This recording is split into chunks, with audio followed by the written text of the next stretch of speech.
Hi, today's video I want to talk about the inner child and healing the inner child, I guess. So, these are my beliefs about life. I believe that life is this big game that we're playing where like God energy just discovering itself and evolving and trying new things, I guess. I just feel like we're energy just evolving. So this is how I feel like we come in understanding exactly where we're coming to, and understanding the story that we're going to live out. I also still believe in free will, so I feel like we don't have like I don't feel like everything is predestined, but I feel like some things are set up in our lives so that they can. It's like you're setting the stage, but then what you do on the stage is like impromptu. It's like improv, you know. That's how I see life. So I think that we are all parts of this divine source, and we are whole, and we are holy, and we are love. And but when we come into this life, we forget that about ourselves, and I think we set it up that way so that we can have this human experience. And then we collect all this conditioning and all this sometimes emotional trauma and pain, and we forget about our wholeness. But then if you've set up your life to awaken, then, and I think each soul at some point does that for itself, then you kind of have a remembering. I don't think it can be to the full extent because I don't feel like our human brain has developed enough to be able to carry the concept of infinity and eternity. So I don't think we can fully grasp ourselves as source. But I feel like to some extent we do, if that's part of our journey. So I honestly do feel like everyone who is aware, I guess, because every soul has its time, but I feel like if you are aware, able to be aware enough, then we could all benefit from some type of what's the word, journey into back into our wholeness, which I guess is a way of saying some kind of healing modality, whether that's with with therapy or with past life regression or like meditation, whatever it is that feels best for each and every one of us. I feel like we should, each of us, be doing something to release some of that the conditioning that we have inherited. Even if we don't release it, just to look at it. As you remember, if you watched my questioning video, I talked about that, being able to just look at stuff and take it apart and be like, is this really the truth of who I am? Does it align with who I am inside? And do I want to continue living this way? So I do feel like everyone could benefit from some kind of healing or therapy or whatever. I was having, this is such a random story, but I don't know if my age is going to show so clearly. But when I was like in standard, I think 6 or 7, there was this show that used to come on a station called STV. Back in those days, all we had were the Kenyan stations that like it was KTN, KBC, STV. NTV came later. Like anyway, yes, I'm 34 years old.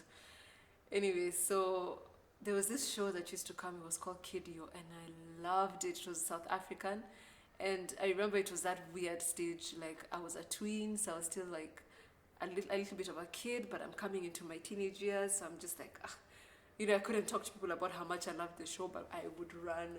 Yani, when I got home from school, I'd just be running to the TV to put on Kidio.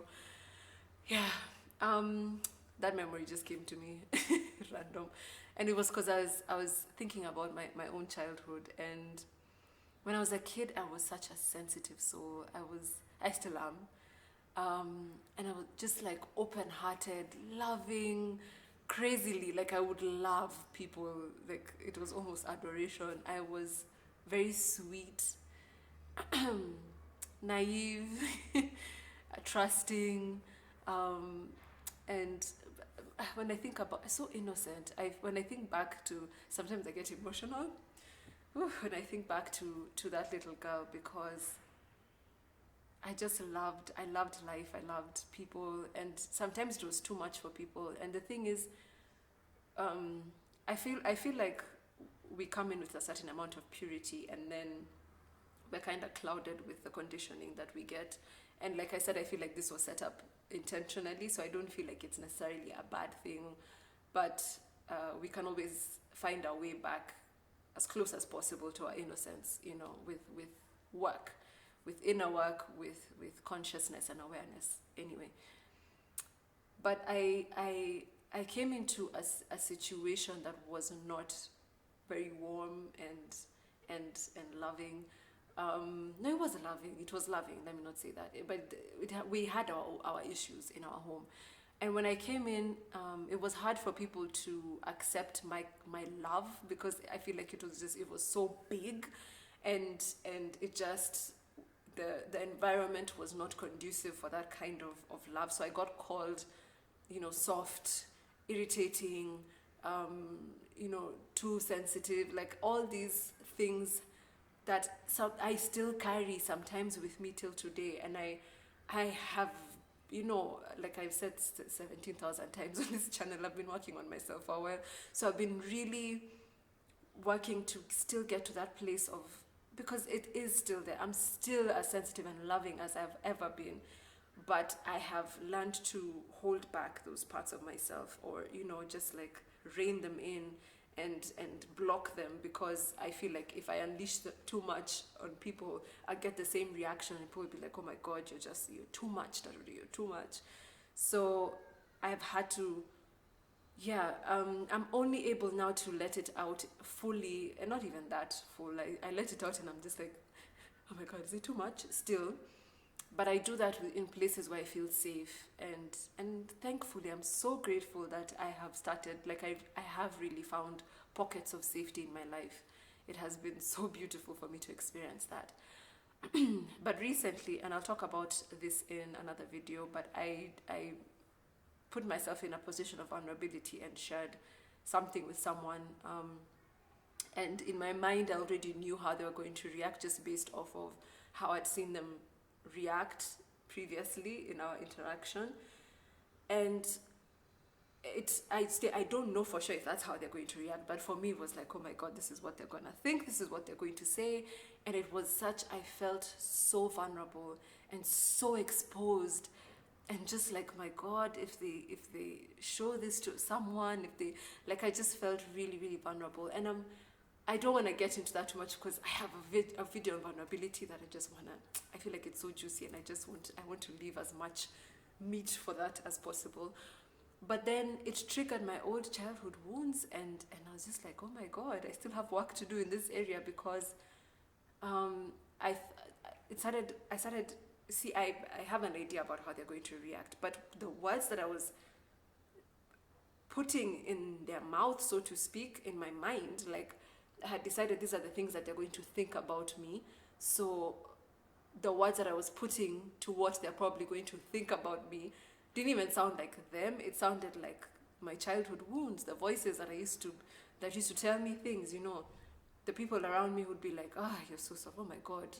Like, does it have to be this big with you? Oh gosh, there you go again. Like all these things started coming to me, and I was like, yo, this is not even about this person, this is my shit, and I have to look into that. And I mean, this is the thing. I was in the shower. I feel like I'm so emotional today. Oh gosh, the tears are going to come. I was in the shower, and when I was going through this, the shower is like my place. Do you have your conversations in the shower as well? Sometimes I even have like my fights with people, going back and forth. This is what they'll say, and then this is what I'll say, and then my shower is my place. So I was in the shower, and I was thinking about this, and I just felt Toti is what I call God, come to me and be like, babe, don't do that. Don't poke at yourself. Don't tear yourself down like this. First of all, you don't know what they're going to think. You don't know what they're going to say. Even if they think and say what they've said, that's them. What you have done is you've communicated your truth in the way that, guys, sorry, in the way that is the most loving for you, is the most true for you. And there's a reason why you did this. So there's nothing wrong with you, Tarude. And I felt like I had to go back into that child energy, and I've done a lot of inner child healing, and sometimes I just sit with my inner child and I'm just like, I love you so much, you're perfect. And that's exactly what I did in the shower. I was just like, God loves you exactly the way you are. Toti loves you exactly the way you are. You're so perfect.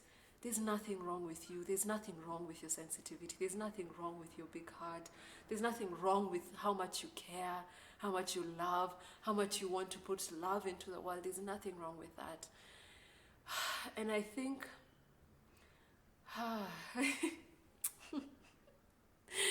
Ooh.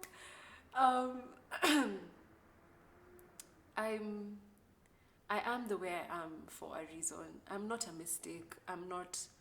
There's my big heart and my sensitivity. There's a place in the world for it, and the only way that I am able to even articulate that, and I know now that I don't think we're ever done working on ourselves, and I know that I will keep working on myself for a long time. But just the realization that I can go back to that child and remind her who she is, and I can love on her and just remember that I am perfect, that I am created perfect for the purpose that I have on this planet, that I am okay just as I am, and I don't have to get it perfect. I'm perfect the way I am, even in my imperfections, but I don't have to get life perfect. I don't know if that makes any sense. I can fuck up, and even in that it's perfect. I can be too much, and even in that it's perfect. And I really just wanted to communicate that to you guys, because we were told a lot of things when we were kids, and we were in so many different ways made to hold back our truth, when that's the essence of who we were. I feel like as kids we're like the purest version of ourselves. I said that already.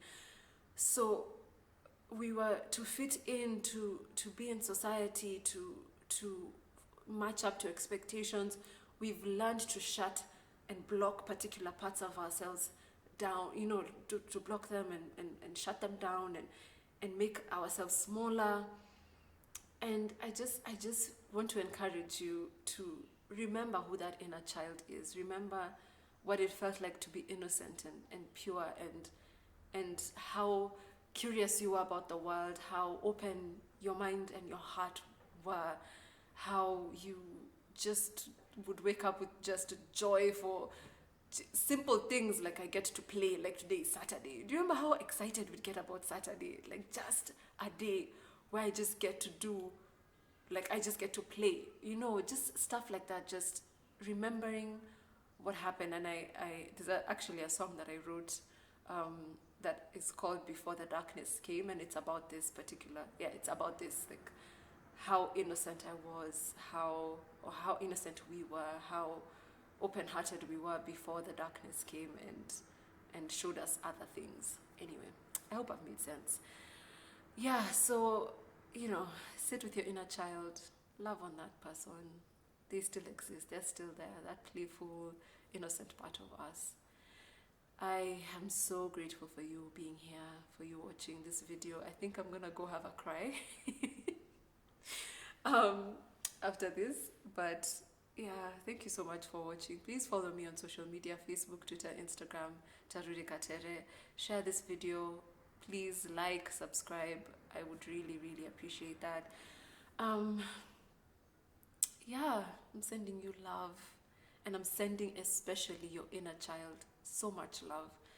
And please remember, above everybody else, especially that inner child, I'm saying this to that inner child, as above everybody else, you deserve your own unconditional love and acceptance. I'll see you in the next video. I love you.